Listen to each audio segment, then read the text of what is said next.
Hello everyone.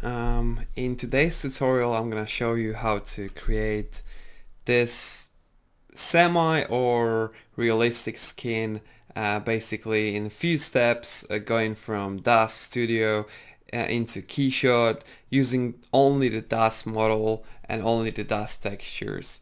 It's a really good software. Keyshot basically makes the skin look pretty realistic, so I decided to share the knowledge I've acquired over the last couple of months of research and show you how to do that. It's really easy, so yeah, stay tuned and I'll try to explain it to you. So here we go. I start with DAZ because there are a few settings that need to be adjusted here in order to get that realistic effect. So unfortunately I wasn't able to save the model I used in the 3D render, but it's only different by the pose that I'm gonna show here, and everything else is totally the same. So if you go to my Daz3D library, go under people and then Genesis 3, this is what I use for this project, and characters, um, click on it and then go to basically I used Victoria 7, but it doesn't matter which character you use. You can use Genesis 3 or Genesis 8 female. They all gonna look pretty much the same. There are little differences, but basically all of them are based on the same UV coordinates, so you can use any textures from any character and apply it to your Genesis 3 or Victoria model, which is basically great about DAZ.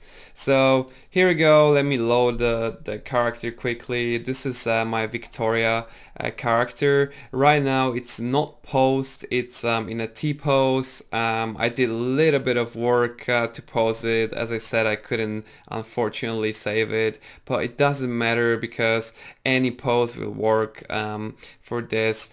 So there are couple of things that you want to do inside of DAZ before exporting it to Keyshot. One thing is, if you click on the model, go to the parameters tab here, then go to mesh resolution, and there's a subdivision level right here, and by default it's set to 1, and what we want to do, we want to increase it to the highest value we can. In this case it's 2. This will basically create much smoother mesh and it will look much better inside of Keyshot. So that's one thing. I'm not worried about applying any textures right now because I show you my approach to basically import textures to Keyshot from any texture you'd like from any of those characters here. This is really useful.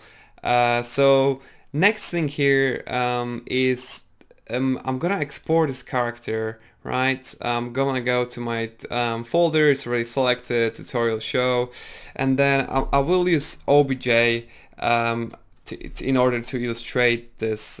So let me call it character class, say save, and then those settings are quite important actually to in order to get the realistic effect inside of Keyshot. So the settings on the left, this is basically how it comes with default. So we have ignore invisible nodes, we have right UV coordinates, which is basically pretty important because all the textures we are using are assigned to UV coordinates, so we are going to need it. Right normals, right object segments, beautiful. This is basically how it looks.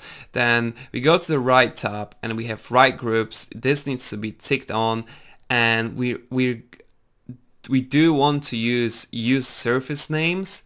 This is really important because later in Keyshot, while we export a character, we're gonna get the right names for the right joints. So let's say hand will actually be called hand, I'm sorry, not anything else. This is what you want to do. This is really great. Yeah. Next thing is right surfaces needs to be turned on, and right material library. This is important as well as we want to choose collect maps. This will basically collect all the maps we have right here into a folder, and then it will import it to Keyshot while we're importing our model. So let me accept it here. Again, one thing is the scale inside of Daz3D, and it does not really matter what scale you use. I tend to use inches because the inches are 39% scale, because I use ZBrush a lot, and ZBrush basically works in inches, but it's up to what scale you choose. Doesn't really matter. So here we go. Let's accept it. It will take a while. Okay, here we go. So next we are going to open Keyshot, right? Just give it a second. Here we go. Okay, let's import a model. Here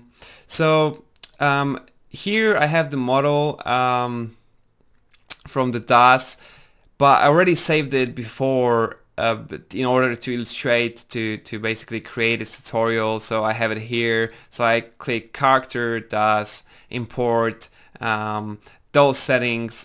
Basically there's one thing here which is geometry. Under geometry there is a setting called calculate normals, which I found that this setting for some reason basically creates some errors and some issues with, let's say, models like if you export models, triangulated models from, let's say, Fusion 360 or SolidWorks, it will actually create some problems. So I tend to untick it and then import my model.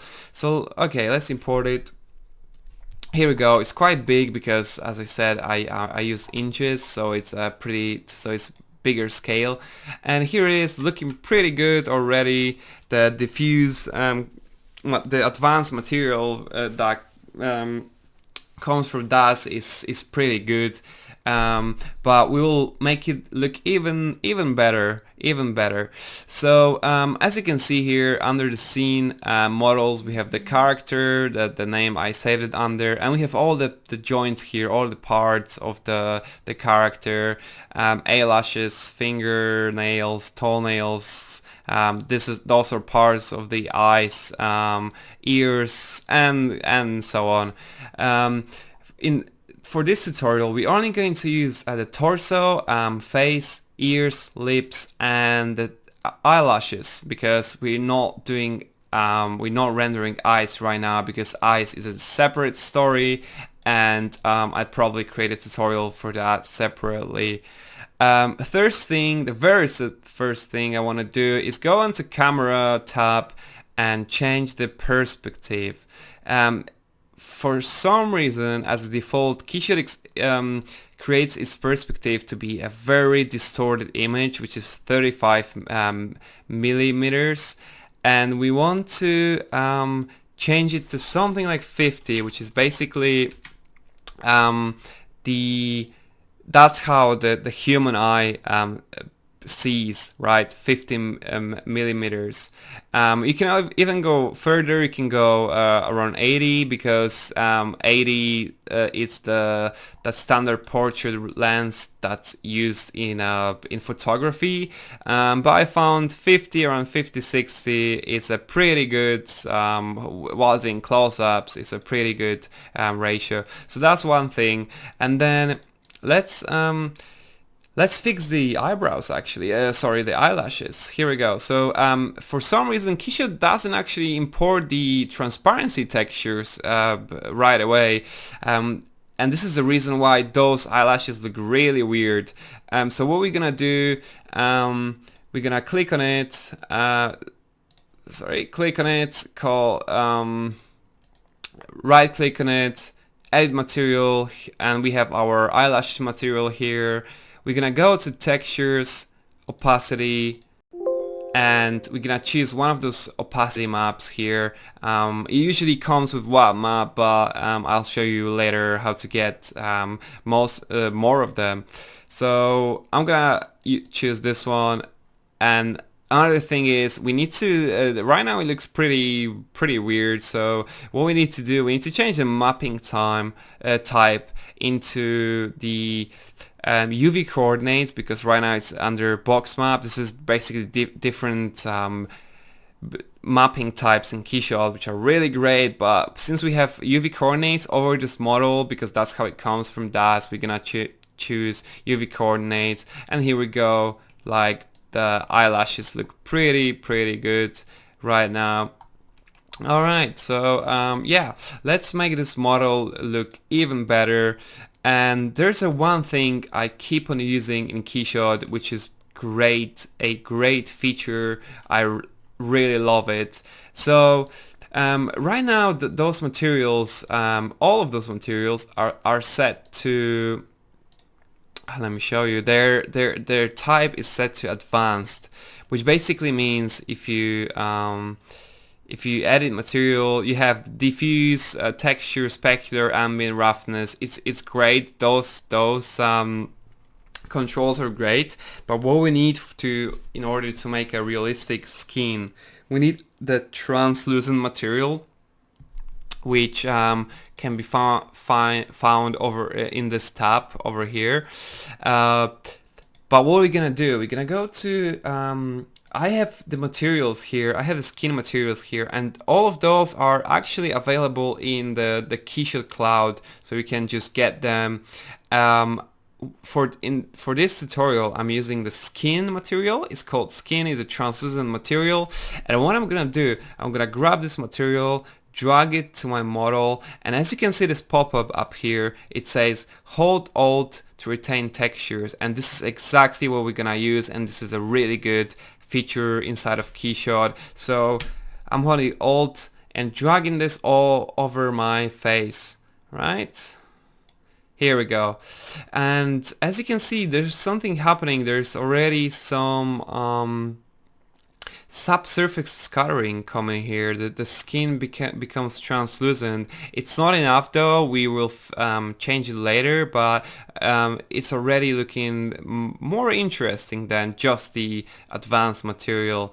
So what I'm gonna do, I'm gonna drag the same material, also holding Alt to the torso, and there's a problem that arises while doing this, which is basically this nasty green line visible between the seams of the model, which is at the moment unfortunately not fixable. As far as I'm concerned, I really did my research on it and I couldn't find an answer, but I'll show you how to fix it really easily inside of Photoshop. And for people that are not using Photoshop, I suppose there are free applications that can do pretty much the same thing. Anyways, it's pretty worth to actually use it and then make those quick fixes inside of Keyshot, inside of Photoshop, because Keyshot is a pretty great software. It's easy to use, easy to manipulate, and so on.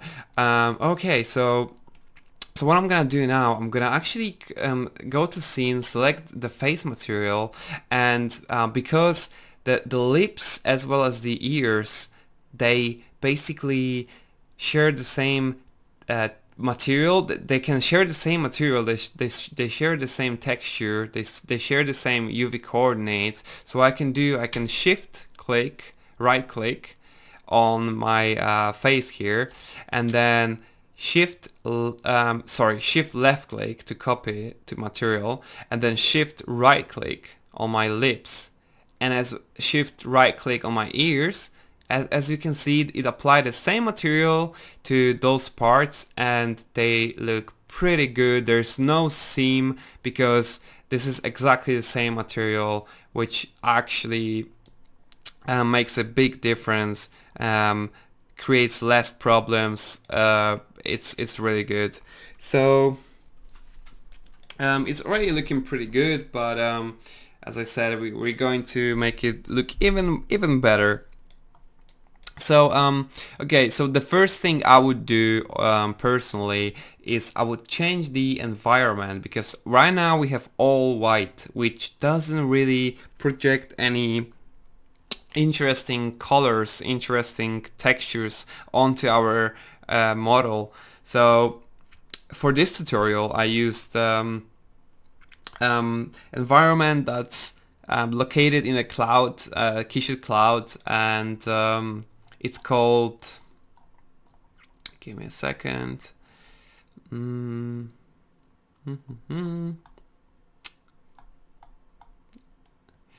okay, it's called, let me apply it, Intermention Office, something like that. It doesn't matter what environment you use, but I found that if you use the actual HDR textures, HDR photos, it actually makes your models look pretty, like much more realistic than just the studio and color-based or value-based environment. So here we go. This is my model inside of the Keyshot with the applied environment. Let me try to choose the same angle as the render. Here we go. I spin the environment even more. Okay, here we go. This is already looking pretty good. But what are we what we are missing here?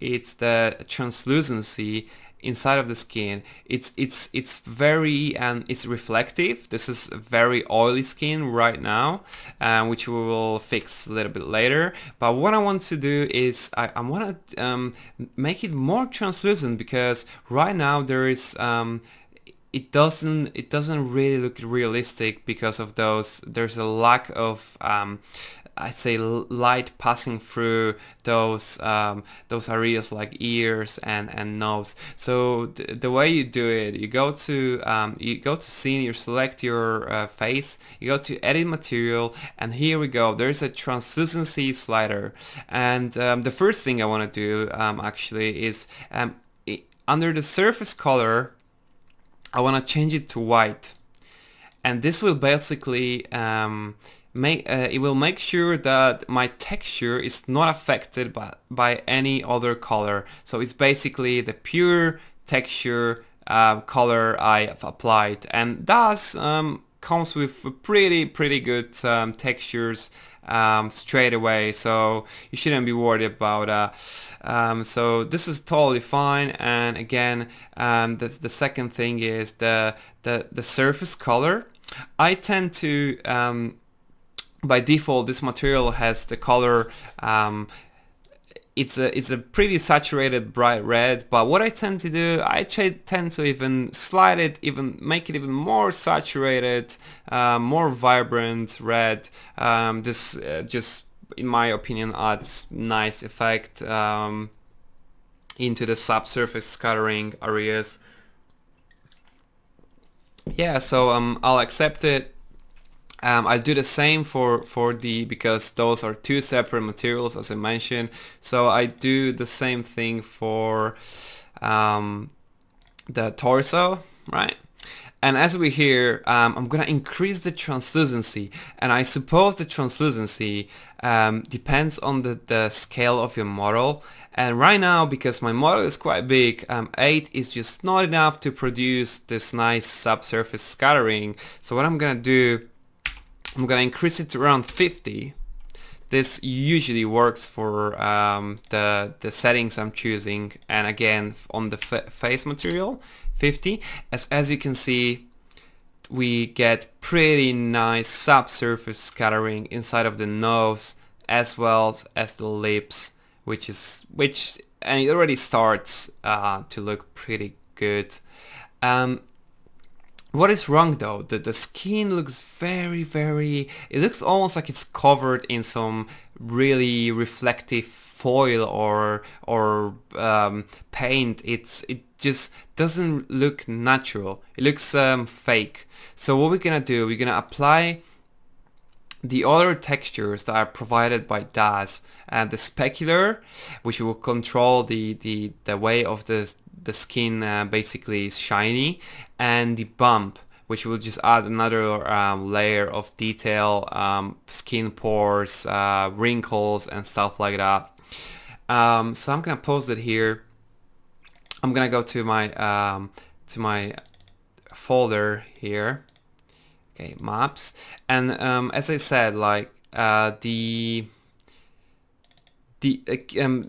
does not always export all the textures. So, but what is great, you can actually use any of those textures, any of the DAZ textures on your model. So it doesn't matter what it gives you. You can simply go to DAZ, you go to my Daz3D library, right click on it, browse to folder location, then you go runtime, textures, DAZ, characters, and here we go. Those are all the folders that contain all the textures from the Genesis models, characters, and everything. So this is a really good, really great place to look for your textures. So we go to, in this case, I'm gonna go to Genesis 3 Victoria, and here we go again. Those are all the textures you can use. So I already copied the specular texture as well as the bump texture, which basically has a bump texture has a B at the end of the name, specular has C. So those two I already copied, as well as the torso, because we were using torso and specular, right? So what you can also do, what I do a lot, is I'm using those different makeup textures in order to make the model look interesting, right? And I show you a really good trick inside of Photoshop how to make those even more interesting. So let's say there is one I can see right here. There's one that hasn't got any makeup on it, and I suppose it's the same. Oh no, I'm sorry. I'm already using a texture with a makeup, but don't worry about it. I'm gonna get the texture with no makeup at all, and I'm gonna copy it to my folder again. Oh, it's already here. Okay, I must have done it in a previous tutorial.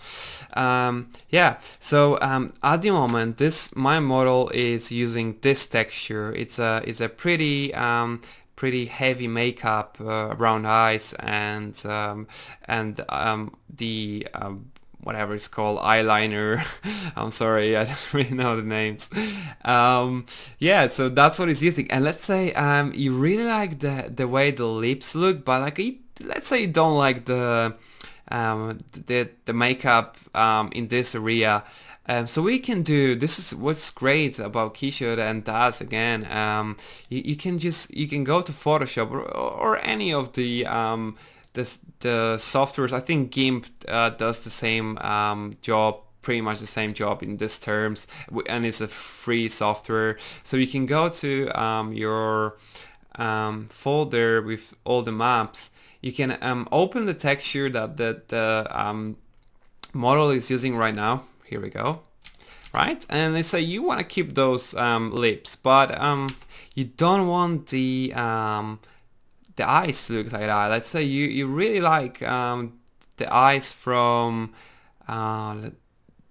this texture, right? Which is basically like this purple makeup. So what you do, you basically drag it over here, right? Accept it, and by adding a mask layer, which is just here, the white square over here, and then selecting your brush and painting in black, you can basically erase the areas on opacity 20. I'm going to increase it. You can erase those areas and basically reveal the layer that's underneath. So right now I have those lips from the old textures, but I have the eyes from the texture that I apply over it, and this is unlimited. You can mix any texture like, and all of those textures from DAZ are based on the same UV coordinates, as I said. So you can basically make anything. You can make the eyes to look differently, both of the eyes. You can make different lips, different noses, and so on and so on. It's very good, very good. So yeah, let me save this as a JPEG. So I already saved the... actually, don't worry about it. So I'm gonna say a skin texture custom, right? And do the max quality, right? And right now I'm gonna go back to my Keyshot file. I'm gonna go to face and edit material. Gonna go under the texture tab and then double click on the color, the texture, and choose my my custom texture. And as you can see, it has changed. It's already looking different, and this is basically a look I like more. And you can do as many texture as you want to. It's literally up to you what you want to achieve. So it's a really great way. So yeah, let's fix the way of the skin is so shiny, and the way of doing that is basically applying the specularity map, which I already have here. Yeah, here, but if you don't have it here, again, you can just go to the folder and import it, copy it here. So I'm gonna go onto material and I'm gonna go to textures and specular, double click on it, and then choose the specular map. And again, go to UV coordinates since we have them. And this is basically how the skin supposed to look like, supposed to be reflective like. You have more reflections around the cheeks, around the T-zone, and less reflection obviously, let's say on the jawline and stuff like that. This is actually a pretty, it does a pretty good job in these terms. Yeah, so let's the second thing is, let's apply bump. Bump, here we go, B, and here we go, UV coordinates already applied, and this will add another extra layer of detail into our renders. You cannot really see the result right now, but once you start rendering, it will actually be visible. There will be like, more wrinkles, more skin pores visible, so it's pretty powerful map. And it's really important to use, I'd say. The thing is, so if you go under the texture and bump, there is a bump height, which basically means how high, how intense the bump is. And there are two settings that I tend to use. There's one setting for the face, lips and ears, and there's one setting which is totally different for the rest of the body, so the torso, hands, legs, and so on. So for the face itself, I tend to use even a higher value than it comes by default. So instead of 1, I would use 2.5, let's say.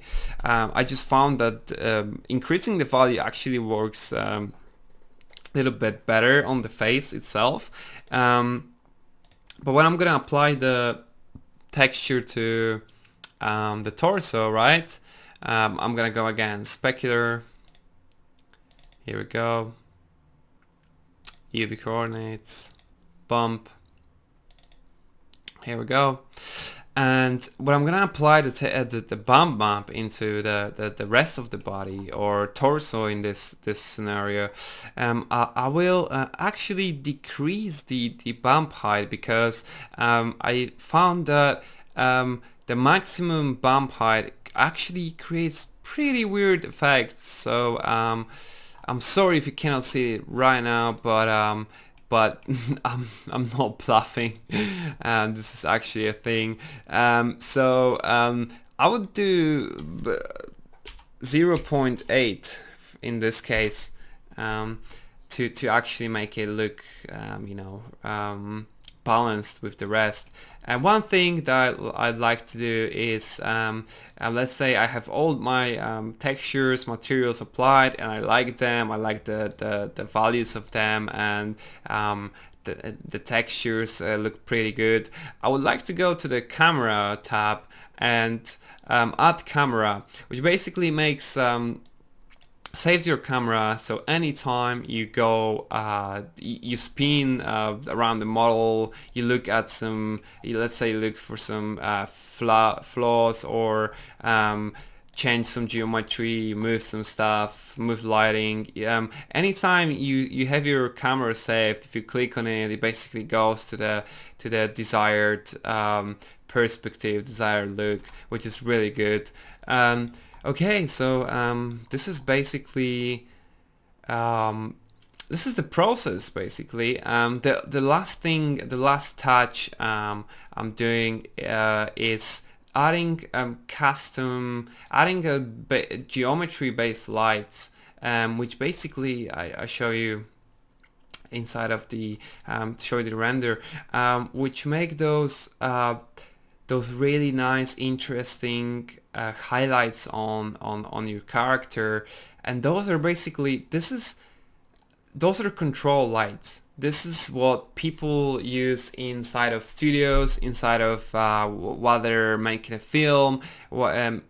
This is not really possible to happen inside of environment like the one I used here. So what we want to do, we want to basically create a light inside of Keyshot, and this feature is great. This feature actually allows you to do this in here, and you don't need any other applications. You can just create it in here. So this is what I do a lot with my models. This creates just it's crazy good results. So if I go to edit, add geometry, plane, it will appear at the bottom pretty small because of my the scale of my model. I'm gonna select it. Sorry, I'm gonna select it, right, position, move tool, and I'm gonna move it up, position it to my to the desired position, right? And once it's imagine this is your plane that emits light, and it's gonna be in a second. You want to position it to the right spot, then scale it up. Let's say I'm gonna move it even further back because we wanted this nice rim light to be visible at the character. I'm gonna accept it so far. Go to material, go to light, and and I'm usually choosing the area lights, the ones just from the top. You can choose the IES lights, but those require much more play. They're much more specific, and so I found the area lights to actually be easier to use. So I'm gonna drag it over the plane. And right now it's not really light. It's not emitting any light. It's basically a dark gray color. So I'm gonna go edit material, and the reason for that is it's because it's set to lumen. There are three measurements of lights. There's watts, lumen, and lux, and this, I suppose, is depending on, again, on the scale of your scene. There's a tutorial for that on YouTube. I recommend to watch it. I think it's done by Keyshot people, but it's about how those different measurements actually affect your model, how your light inside your scene. So for this big scene, this particular scene, I'm gonna use watt. And as you can see, once I select watt, it already something starts to happen. We already get this pretty harsh, pretty strong light at the back of the lady's head, and we also are getting more subsurface scattering, which is pretty much realistic, because if the lady had this the strong light source behind their head so close, this is exactly how the ear would look like. It would just become this vibrant red because of all the subsurface scattering. And then what you want to do is you want to move those light sources around. Just play with them as long as you get the right result. And in this for this tutorial, I'm not going to do that. I'm just going to open my project, which I already saved here, and this is the project that I used to render the final result, and I show you what I did with the lights. So here we go. This is my scene. What I did also, I blurred the background, so I went to HDR editor and I basically increased the blur value as well as the contrast, and I decreased the brightness. This is what I found to create a little bit more dramatic effect, which I basically like. A dramatic lighting scenario, I'd say. So here we go. I close that, and I show you the lights that I created here. So yeah, oh, again another thing, if you go to material of your light, this is 5400 watt color gray, or almost white actually. If you go to the advanced tab, there is a option called visible to camera, and right now it's unticked, but if you actually tick it, you can see the plane with the light on, and you can see exactly where it sits. And I show you the other one as well, because for this purpose I created two planes. And so there's one at the back, there's one on the side to create this nice rim light on the side, and this is basically how I achieved my my effect inside of Keyshot. And so there is this one problem that I mentioned before, which is this disgusting green light on the seam. But I show you really quickly how to fix it, and also how to fix those problems that Keyshot creates while let's say using those mesh lights. So as you can see, this is pretty Keyshot basically projects the squares that are pretty disturbing and don't really look nice. But let me show you quickly inside of Photoshop how to fix it. So I'm gonna pause it here. I'm gonna go to Photoshop, close this close this, open my my render.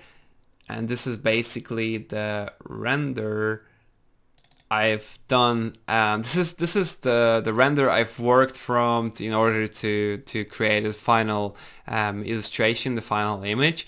And as you can see, it still has a pretty nasty green light, and there's a really nice quick way to fix it, which is basically, if you go under the I think it's a spot healing brush by default. If you go here, hold it, go to patch tool, and make this this selection around the area the green light appears in. And it doesn't have to be a precise selection, it has to be it doesn't have to be anything like that. So we just do that, you drag it to the right, and as quick as that, in a second we got rid of the green line. And yeah, that's looking pretty good. And obviously it creates some problems here, but as I said, it took a second. You can actually take your time and make this this selection, make it you know, much more accurate. Yeah, but another thing is the as I said, the weird squares that appear on the shiny areas that are projected by the mesh lighting, which the really simple way to fix it is just to grab your blur blur tool here, and basically blur it, right? So this is what I'm doing, and while I'm doing this, it's basically becoming to look pretty cool, pretty nice, realistic, right? Very, very quick fix. And yeah, this is basically my approach for, you know, rendering the pretty realistic skin using the DAZ models. And I hope it helped you. I hope it will help you with your rendering. And yeah, if you have any questions, just drop me a comment or go into my ArtStation, send me a private message. I'll try to answer all the questions. And yeah, thank you very much for watching. And as I said, I'll try to make a tutorial on the eyes and hair, because those are separate topics. But for now, thank you very much and have a good one.